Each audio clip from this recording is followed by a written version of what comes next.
Chers fidèles, quelques annonces.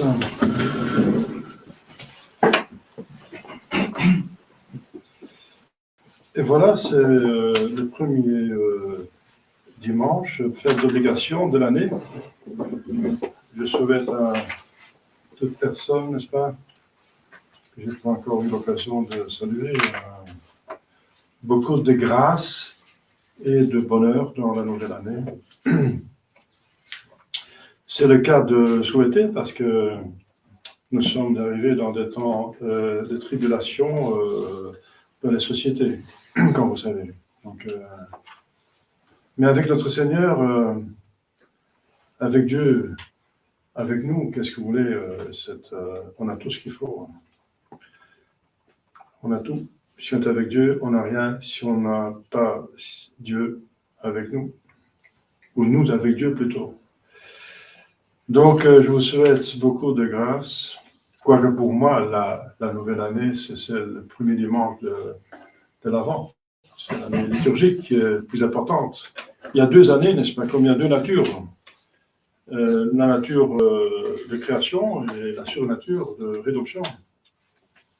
Le nouvel an de la surnature, c'est le premier dimanche d'Avent. La nature, c'est le 1er janvier. Il y a 2 niveaux, n'est-ce pas, comme vous savez. La nature est indispensable. On ne peut pas aller au ciel si on n'existe pas. Mais le deuxième, c'est le plus important, une fois qu'on existe. Voilà. Mais quand même, je vous souhaite tout bonheur et toute grâce. C'est pour ça que si vous n'étiez pas là le 1er janvier, où l'Église demande de faire réciter le Veni Creator, d'abord le 31 décembre, pour remercier Dieu avec le Te Deum, de toutes les grâces qu'on a reçues, et le 1er janvier de réciter le Veni Creator, je vous encourage, c'est pas obligatoire bien sûr, c'est une belle dévotion de le faire en privé, de remercier Dieu pour l'année passée, parce que remercier, le remerciement, la gratitude stimule le bienfaiteur à donner plus. On ne le fait pas pour recevoir plus, ce sera encore de l'égocentrisme, mais quand même, voilà, c'est un devoir de justice et envers Dieu de remercier. Qu'on est toujours en vie, naturelle et surnaturelle, voilà. Donc, ça, c'est le plus important. Alors, c'est donc aujourd'hui, si le dimanche tombe entre le 2 et le 5, eh bien, le dimanche qui est fêté à ce moment-là, qui est célébré, c'est comme vous avez vu dans votre missel, c'est la fête du Saint-Nom de Jésus.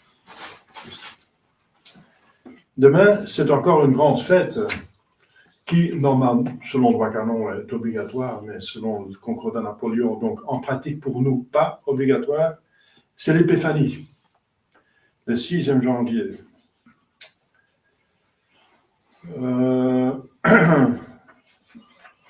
Donc le sermon, je dois trier, n'est-ce pas? Je dois faire un tri. Dans le Saint-Nom de Jésus, il y a dans l'Évangile la circoncision, on peut faire un serment sur la circoncision.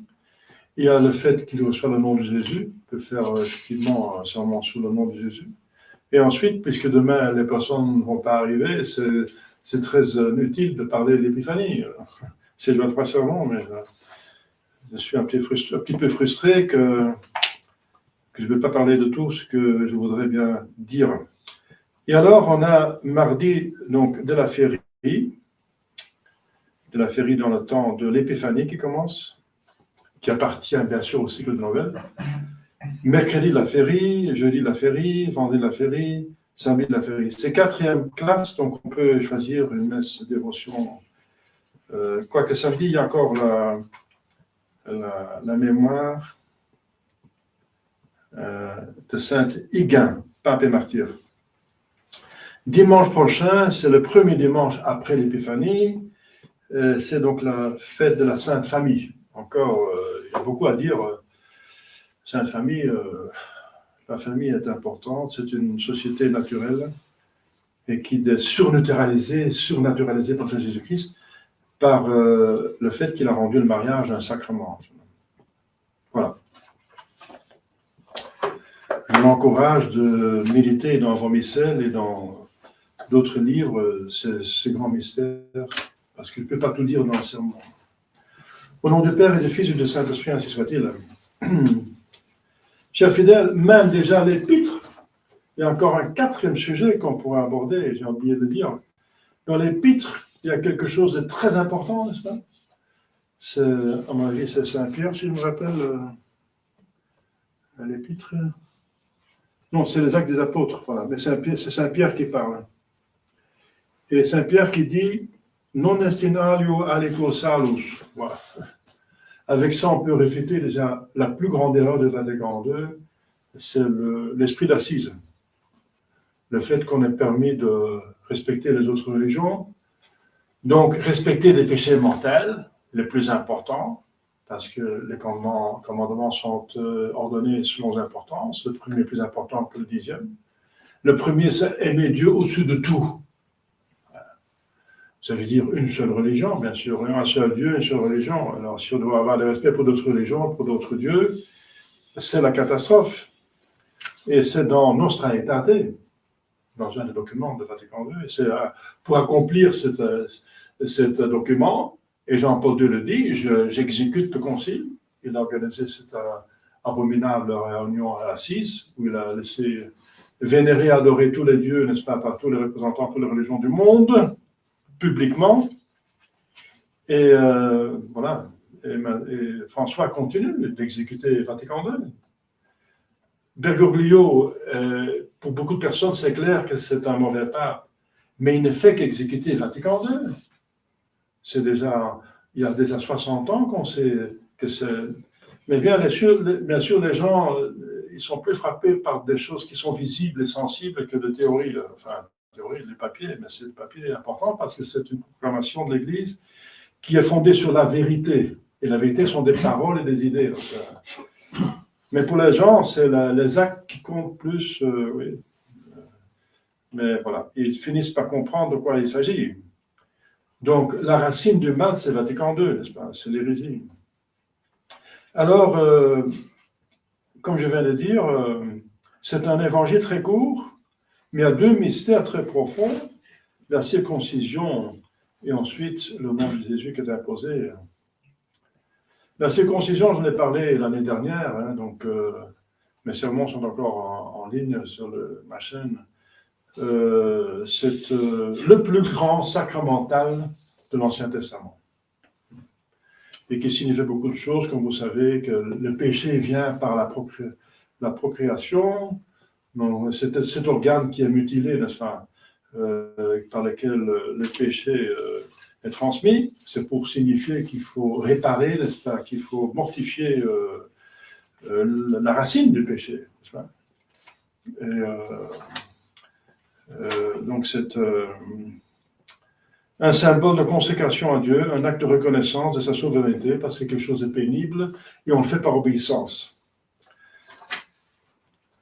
Un témoignage perpétuel de la malédiction des générations humaines, comme je viens de dire, par le péché d'Adam et Ève, et un symbole de foi et d'espérance dans le Messie, promis, qui devait venir pour racheter l'homme de l'esclavage du péché et sanctifier la nature humaine. Voilà. Je ne vais pas m'étendre là-dessus, n'est-ce pas? Alors, le nom de Jésus, n'est-ce pas? Eh bien, le nom de Jésus, il est très sensible pour Jésus lui-même, parce que notre Seigneur Jésus-Christ est la parole de Dieu. Et il n'y a qu'une seule parole, c'est au singulier. Comme vous savez, le langage, tout le dictionnaire et la grammaire dans la famille divine, dans les trois personnes, c'est une seule parole. Et cette parole est Dieu. Si on dit Dieu, on dit tout, parce qu'en Dieu, il y a tout. Donc, c'est une seule parole signifie. Pour nous, ça ne signifie pas parce qu'on ne sait pas imaginer ce que c'est Dieu. C'est infini, donc on n'arrive pas à le capter. Donc, il faut tout un langage pour expliquer.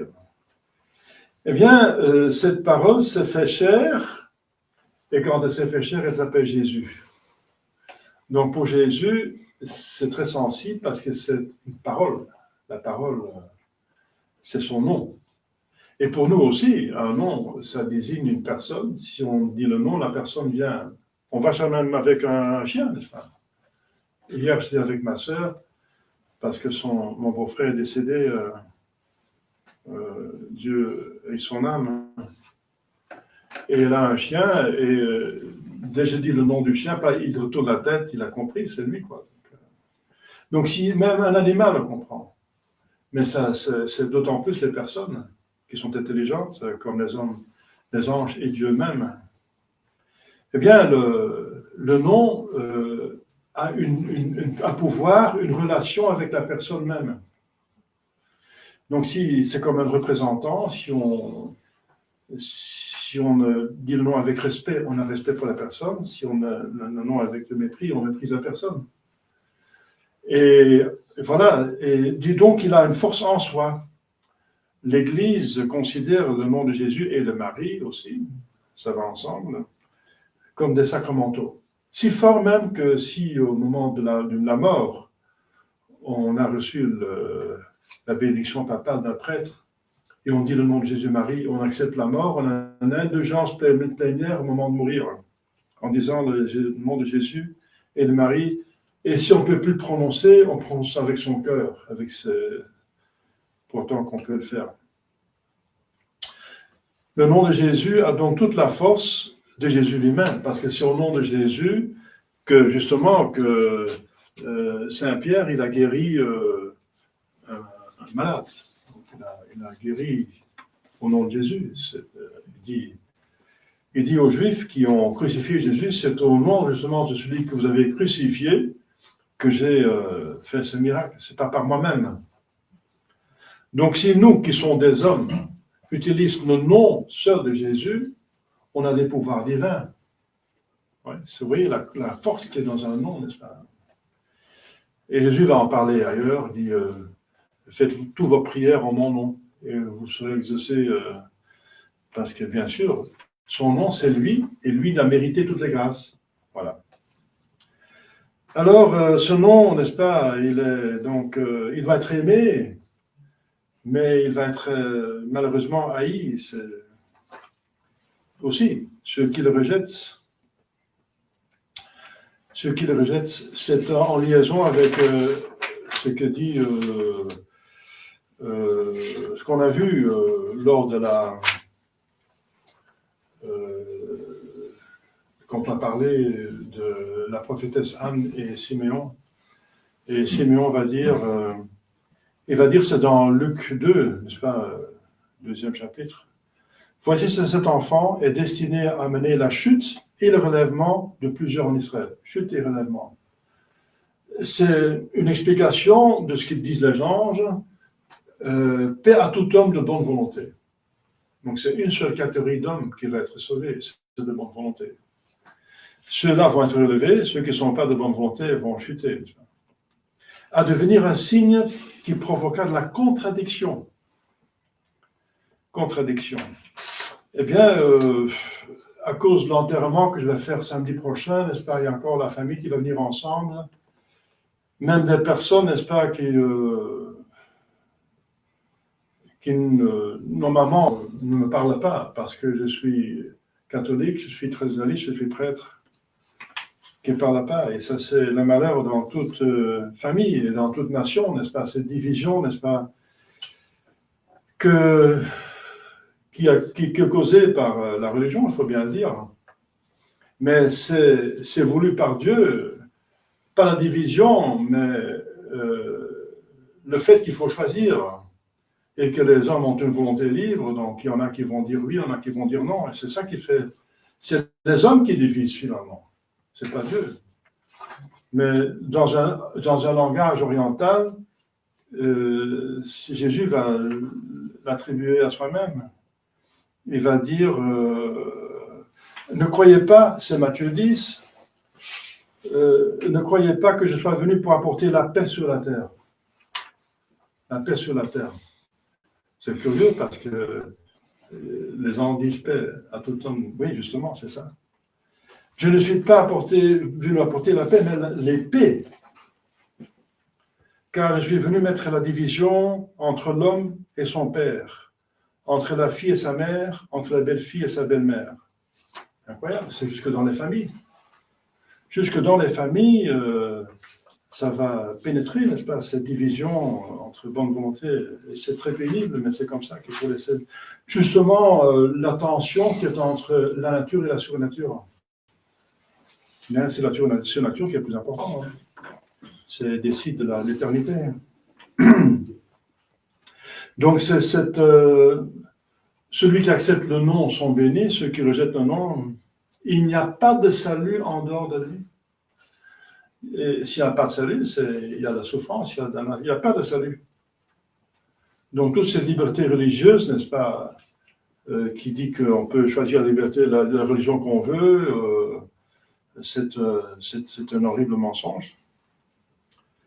Alors, Matthieu dit, Jésus va encore renforcer la chose, il dit, celui qui aime son père ou sa mère plus que moi, hein, et c'est fort parce que un des amours les plus forts, c'est l'amour de la famille, n'est-ce pas? Eh bien, je le vois dans ma propre famille. Dans ma propre famille, je dois dire, moi j'étais converti assez tôt, et ma mère n'a pas suivi, et mes soeurs non plus. Mais j'ai parlé, et j'avais des arguments que je sortais, et ils ont vu que j'étais sincère, et que je deviens plus vertueux, donc ils vont eu les fruits, et que j'ai insisté, et j'ai prié, et après des années, ils sont tous convertis. C'est magnifique, ça. C'est magnifique.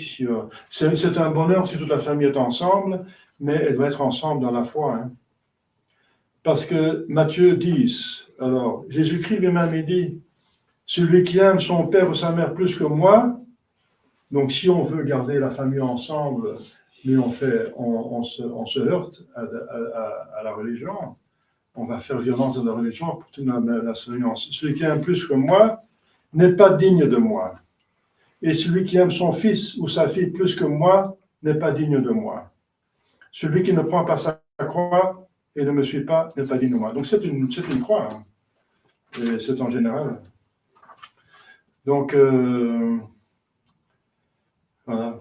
Et Saint Jean, n'est-ce pas, le dernier évangile, il s'agit de cette glaive, n'est-ce pas, que Jésus est venu porter, cette division, cette chute et relèvement de plusieurs en Israël, ceux qui acceptent son nom, ceux qui le rejettent. Alors Saint Jean dit, mais à tous ceux qui l'ont reçu, son nom et lui-même, il a donné le pouvoir de devenir enfants de Dieu, et qui croient en son nom. Voilà. Ils ne sont pas nés du sang, le sang c'est la nation, c'est la race, c'est la nation. Et il parle bien sûr des Juifs qui pensaient, je suis fils donc je suis élu, voilà, je vais au ciel, parce que je suis juif. Ah non, c'est pas si simple que ça. Il faut encore être fils d'Abraham, pas seulement de sang, mais il faut suivre surtout la foi d'Abraham, qui est beaucoup plus important, n'est-ce pas? Ils ne sont pas nés ni d'une volonté charnelle. Charnel, c'est le corps, c'est moi-même. Il y a des personnes qui se prennent eux-mêmes le centre du monde entier et le principe de salut, ils se trompent. Ni de volonté de l'homme. Eh bien, c'est l'homme qui veut des choses, il veut la Révolution française, il veut le communisme, il veut le wokisme, il pense faire son paradis terrestre. Non, ce n'est pas sa volonté qui va faire le salut. Mais ceux qui sont nés de Dieu, donc comme il dit au début, ceux qui croient en son nom, ce sont des enfants de Dieu. Donc par la foi et l'amour de Dieu, qui est faire la volonté de Dieu, n'est-ce pas? Alors ce n'est pas quelque chose de nouveau, c'est même dans l'Ancien Testament, comme ça déjà, n'est-ce pas? On voit l'histoire d'Élie, grand prêtre, dans Samuel 2.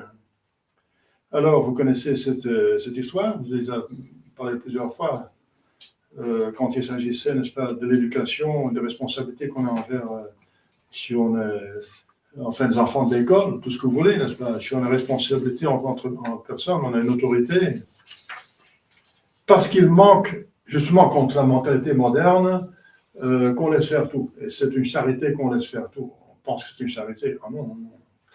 Parce qu'il manque de fermeté envers ses deux fils, c'est Samuel 2,12, qui les aiment plus que Dieu et qui seront complices de leurs fautes en mangeant avec eux les offrandes dédiées à l'Éternel.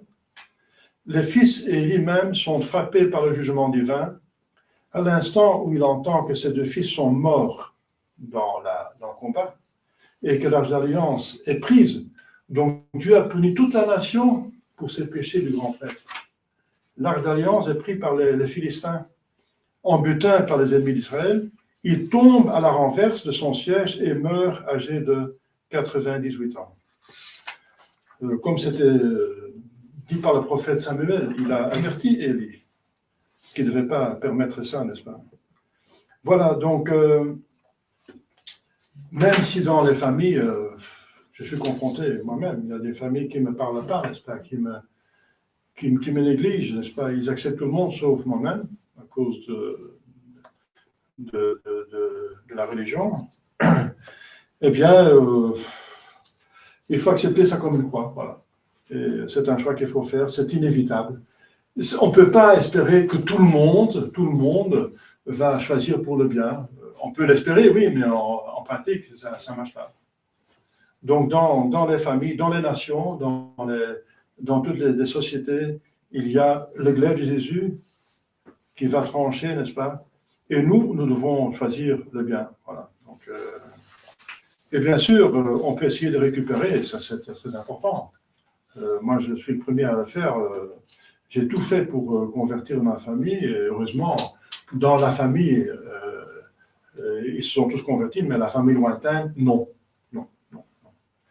J'ai encore quelqu'un de ma famille, je ne dis pas le nom, mais qui s'est mort assez récemment, âgé, et je suis allé le voir parce qu'il avait un certain âge pour essayer de le sauver, et ma sœur aussi, et il nous a accusés d'interpréter son argent. Ah, vous venez maintenant pour avoir mon héritage.